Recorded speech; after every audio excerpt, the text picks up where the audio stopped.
Alright, so when you're thirsty, you need water, and your body is gonna be like, hey, we need water. We're facing a crisis situation, and we want to save as much water as we can.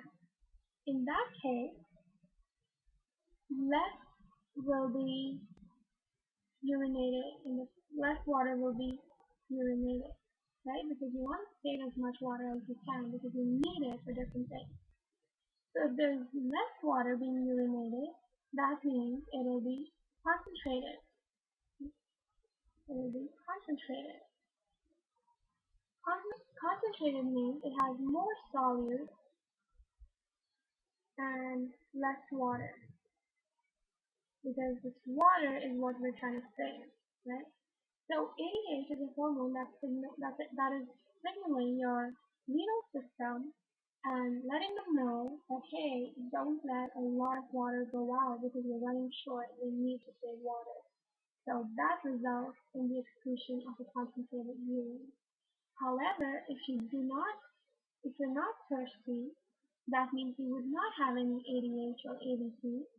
In that case, there's nothing telling the renal system to save water. If there's no one telling the renal system to save water, you're going to excrete more of it. If you excrete more of it, you'll have a diluted urine, and a diluted urine just tells you that it has less solute, more water, right? And a diluted urine is low in osmolality, and a concentrated urine is high in osmolality. So these are the basic concepts behind ADH. Just trying to lay them out in really simple terms. Now, if I go back to my diagram that I know. So here's my nephron. Remember that I gave you a table in the first video. The thin ascending limb is permeable to water, but it is highly impermeable.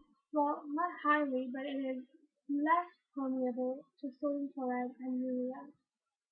So in this thin ascending loop, you're going to see reabsorption, lots of passive reabsorption of water.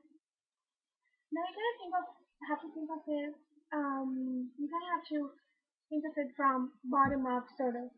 If a lot of water is being reabsorbed, in other words, it's coming out of the thin ascending limb, think about the osmotic pressure. Water always goes from high concentration to low concentration, and that's true for pretty much everything, right?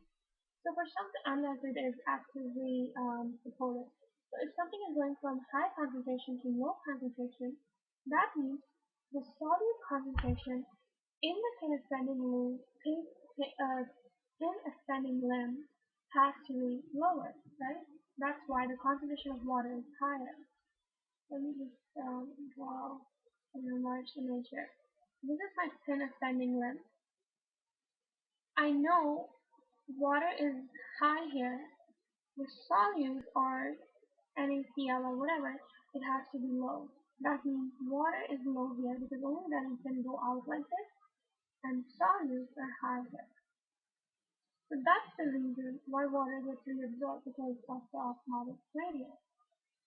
That's what happens in the thin ascending loop, since it is permeable and sodium chloride cannot come in, right? It's not come in because the thin ascending loop is not highly permeable to sodium chloride or urea, right? So a lot of water goes in.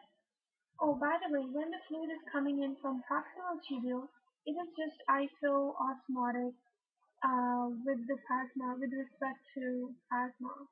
So proximal tubule, that's where 55% of reabsorption is happening, and proximal tubule is a totally different subject of discussion. So I'm just going to assume that we all know that it's isoosmotic with the plasma, and so we're going to be starting our discussion from here.